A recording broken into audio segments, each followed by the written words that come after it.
How's everybody doing today? My name is Teak Chapa. I just did a 22-minute run through and wasn't recording, so I'm going to do it again. But pleasure to be here at the Latino Startup Alliance Year 2 here in San Francisco next year. Hopefully it's at Stanford, where I'm from and where I'm working. And I want to talk about the state of us, the state of Latino entrepreneurship this year. So, I know a lot of times when people talk about Latinos broadly, they talk about lack. They talk about the gaps and the deficits. But I really want to talk through our assets. And we'll talk about that in a second. But I think about, one, our growth. It's been a huge year for growth for everybody here. Look, I know most of us have grown out of our own desire to be better, to learn more, to grow our company. Some of us have grown because we have to, because we wouldn't have survived without it, without thinking differently. So anyway, we've all grown. We'll talk about the assets that we have. I want to just talk about how we're here now. Not just here in this room together, coming from across the country, but we're here collectively. We're here in the consciousness of America, of Silicon Valley. Because for a long time we said, we're coming. The Latinos are coming. Well, we're here. We're here to stay. And we're going to get to ours. So anyway. And again, back to the point of oftentimes when folks talk about Latinos and then we internalize it, when we think about it ourselves, we say, well, the glass is half full. And then we look at our organization's balance sheet. We look in our bank accounts. And it feels like there's a drought. It's not that the cup is half full. It feels like there's a drought. God knows I've been there. But what I want to try to make the case for today is that our cups, they runneth over. And that's because we have each other. And I'll talk more about that, but about the understanding, the knowledge, the wisdom that we have just among us here in this room can help us get where we need to go. But again, I'm going to make the case that as a community and as individuals, that our cup runneth over. Our cups runneth over. So, I also want to remind you before I dive in with some statistics, and I love numbers, but before I dive in again, I want to remind you that we are flag bearers here. That where we go, every step we take forward, we show everybody in the communities that we come from, the groups that we lead and oversee and mentor and are part of as flag bearers. Every step that we take, there are many more behind us who see us and say, well, if they did it. Some of them are haters, don't get me wrong. They say, well, if they could do it, I could do it. But more, I think, almost all, are folks who sometimes they don't want to be the one to take that first step. But us as flag bearers, as we move forward, every step that we take forward together, we help give others permission to do the same. And sometimes that's just the permission they give themselves. But we're flag bearers. We're here for each other because we know every step that we help each other take forward, each other here in this room, there are many more, from the groups, communities, places you come from, who will move forward because they see that you've gone there and gotten there. So anyway, let's get back to some entrepreneurship. So here's a life cycle of an entrepreneur from funders and founders, a great org in Silicon Valley who sees a lot of ideas turn into products, turn into different products. A few things happen and there's an exit. But anyway, here's a life cycle. Well, think about where you fall. You know, some of us have had great exits and years ago, not that many, but more soon to come. Some were at an idea stage, some prototype versioning, some looking for product market fit, thought you had it, looking to find it again, and so on and so forth. Now, when I think about us as entrepreneurs, as a community, I think, well, you know, a lot of us are getting going, have gotten going, bootstrapping, some seed funding, some not as much seed funding as we like, some VC funding, but not as much as we like.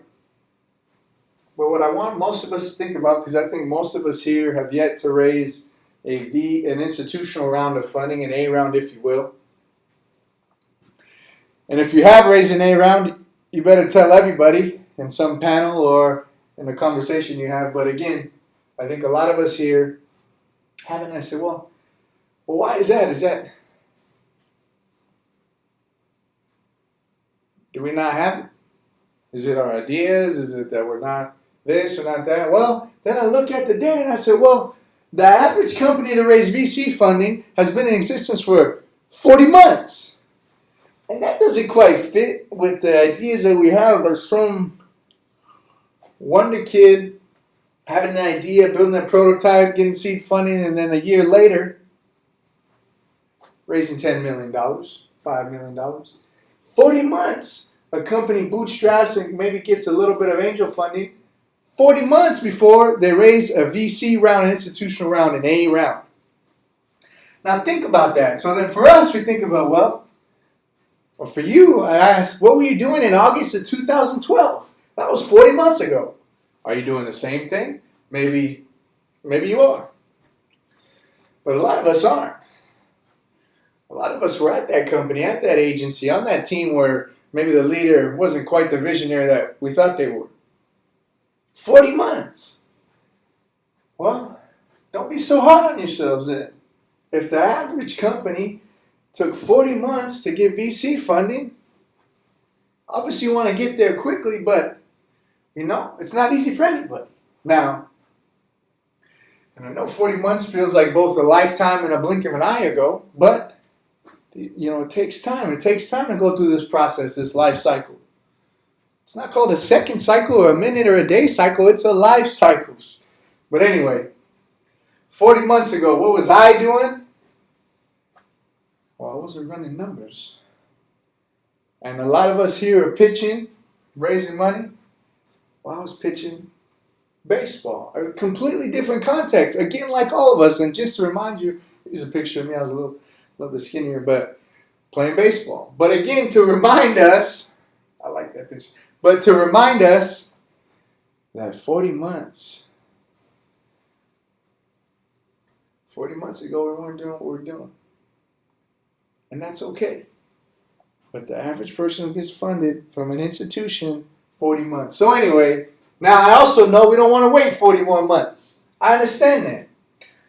So what can we do? How are we going to get there? Well, what I'll tell you is, we already are. We're already taking the steps necessary. Like 2013, Giovanni Rodriguez, Forbes. 2013 is the year of the Latino entrepreneur. Now, I think every year is our year. I think now it's not just our year, it's our time, it's our age, it's our epoch. But one thing that also conjures for me is that, well, we speak these things into being as they happen. So for whatever reason, one analogy I think of is, we cross these chasms or these gaps, and every step we take as a community, we're building the bridge underneath it. Take a step forward. We build the bridge to be able to take the next one, the bridge of knowledge and relationships and gatherings. Because as we grow, we need to learn more. We need to keep moving forward. And so then we build a scaffolding so we can do that. So again, how can we do it? How can we keep going through this life cycle? Well, we're taking the steps necessary. But also know, again, this is not a well-trodden path for us. So we're building the steps and the road as we do it. Now, we grew. Everybody grew, whether you let yourself believe it or not. Many folks had an idea. Now they have a prototype. Many had a prototype. Now they have a version 1. And also to the point of prototype, I've seen a lot of these and they're ugly. They are atrocious. And the thing is, they should be. If you're proud of your first prototype, you waited too long to launch it. So anyway, we're growing. I did a prototype to version 1. Many of us found a co-founder, someone we want to work with, God forbid, trust enough with our baby, our idea. Others. And this to me is kind of the most important learning, and there's a concrete segment of this, and then there's kind of a more, not meta, but a kind of more abstract notion. So we're pitching. And not the pitching I was doing, but we're pitching, and to me what that means is we're asking for things. Now, concretely, a lot of us, even a year ago, weren't comfortable asking for things. We weren't comfortable on stage, talking to some judges, asking. But more importantly, I think, is we weren't comfortable asking our friends, our family, our networks. We weren't comfortable asking, hey, do you know any experts in enterprise sales in this particular domain? Hey, do you know anybody who's built Android apps in this space? We weren't comfortable asking. So concretely, I think we're getting not only more comfortable, we're getting more comfortable and we're asking more often. The kind of meta thought, which I'm trying to get better at articulating, but I think is more important, is that, look, we're grinders. We put our heads down and we grind. That's how a lot of us got to where we are. That's how a lot of our parents, that's what they taught us, so we could have the opportunities that we have, all of us, everybody here. But what really stands out to me in this year more than other years is that, by an order of magnitude, is what we saw grinding and output and working, that's the way to do it. That's what you can be proud of. Well, and that's a skill in of itself, is to grind. But what I also know is that, and I think what we're learning is to ask, and ask well, and ask in a way that gets you what you ask. Well, that's a skill to be proud of as well. Because we always think, God, if we just grind, it'll come our way. We're learning it. Not just, again, that we need to ask and ask more and ask higher, but that the asking in of itself is a skill. And a skill that we can be proud of. I'll talk more about that, but I think we're growing in that way. And I want to come back to, as we talk about broadly the state of the Latino entrepreneur, let's talk about age. Why? Because I think we need to, because we need to debunk some things. The most important being, look, you hear about wonder kids all the time, and I, at some point, thought I was one of them. I was 22, we raised seed funding, we turned down, would have been a small A round, but I thought, God, I'm the prototype. Maybe I'll cut this. But anyway, all these Wonder Kids narrative, but look at who gets funded. 30, 35-year-olds is a median group. X percentage over 30 years old. Say, well, those folks who get funded are a lot like the people in this room. You have knowledge, you have experience, God forbid, you have wisdom about needs that you see that have persisted in communities, in customer segments, in enterprises. You've seen needs that persisted, and it's much easier for you to articulate the market you're addressing because you viscerally felt that pain. So anyway, these are things, these learnings, it comes from experience. Anyway, average age of those funded. And a lot of you here, you have experience, you have knowledge. So anyway, I want to talk about assets. We talked about growth. I want to talk about assets. I bet you didn't know there are over 4.1 million Latino business owners in the country today. That's almost double from the 2.3 million the last census 2007 said. Anyway, 4.1 million Latino business owners, and that's just the ones on the books. So I know a lot of people have their own thing going. And anyway, so then, to give you an idea, a lot of people have driven the 101 to the 5, they've driven from the Bay Area to LA. Well, guess what? If every car you passed on the way from San Francisco to LA was full, because we can fill up a car, was full of Latino business owners, you would have to go to San Francisco to LA, up and back, 3 times to see and pass the number of people The number of Latino business owners out there. Imagine that. Your whole trip, 3 times. So that's Thanksgiving, that's Christmas, and Easter. Every single person that you see is a Latino business owner. So I know it gets lonely when you put your head down and you grind and you say, God, there's no one else like me. But pick your head up and look around you. And a lot of us. So anyway, another asset. We're 3 times more likely to start a business than anybody else. For a lot of reasons, I won't go too much into that because I'm running out of time. But 3 times more likely. Now I bet you didn't know those last 2 things, but I have a few more that I bet I'm almost sure you don't know. The first is, today in the country, in the US of A, today, December 3rd on Wednesday, we had 35,000 Latinos who are full-time professionally web developers, software engineers, computer programmers. 35,000. Now, I know sometimes it feels like it's hard to find one technical co-founder, one Latino that could build an app.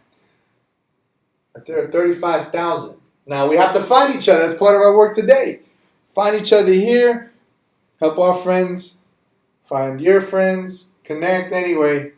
35,000 Latinos who are professional CS, software engineer, web developers. I bet what you didn't know, you see all these numbers about 1% and 2%. I bet what you didn't know is that the 10 companies that most recently dropped their numbers, as abysmal as they are, that's still over 2,000 Latinos at the top tech companies in the world. 2,000.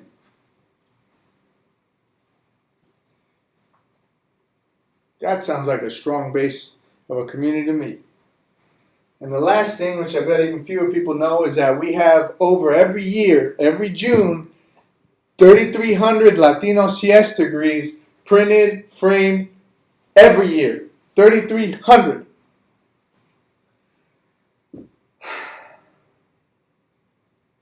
So, we have a lot of assets. And again, talk about assets in a second, and I'll wrap up soon. But I want to take one note to address our friends in the crowd and watching who are from great places. And I'll name them, like Google, like LinkedIn and Twitter and Pinterest. And I'll echo some thoughts, particularly 1 or 2 thoughts of Laura I. Gomez, who spoke not long ago at Stanford at the Rock Center for Corporate Governance about what we can do to address these deficits. She said a few things. One thing really concretely, 2 things that really stuck with me concretely. The first, we've had all these events in the past. You talk about growth. All these events in the past year where we have more Latinos in the room than you have on payroll. And guess what doesn't happen? We're happy to be there and we love the spreads and we love the cupcakes with the flags. Don't get me wrong, I had more than my fair share. But were there any recruiters there? I don't know. It didn't seem to be. And the second thing is, all this talk of pipeline. There's nobody.